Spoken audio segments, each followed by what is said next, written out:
السلام علیکم حضور، میرا نام مبشر محمود ہے، میرے زون 1 میں. میرا سوال تھا کہ جو حضرت عیسیٰ علیہ السلام بائبل لائے تھے اس میں انہوں نے جو باتیں لکھی ہوئی تھی تو اس کے بعد جب وہ فوت ہو گئے تو اس کے اندر وہ جو باتیں تھی وہ چینج کیوں کی گئی؟ وہ لکھی ہوئی نہیں تھی، یہ غلط فہمی ہے.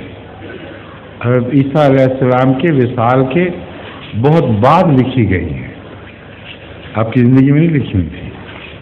اس لیے جب یادداشت سے باتیں ہوتی ہیں تو چینج ہو جایا کرتی ہے. یہی فرق ہے قرآن کریم اور دوسری کتابوں کا. قرآن کریم ساتھ ساتھ لکھا گیا ہے اور باقی کتابیں لکھی نہیں گئی. یادداشت سے سوچ سوچ کر کسی نے یہ روایت کی، کسی نے وہ روایت کی، وہ باتیں لکھ لی گئی. سمجھے ہو؟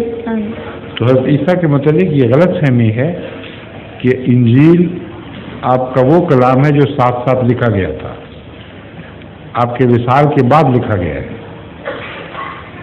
ٹھیک ہے. ظہور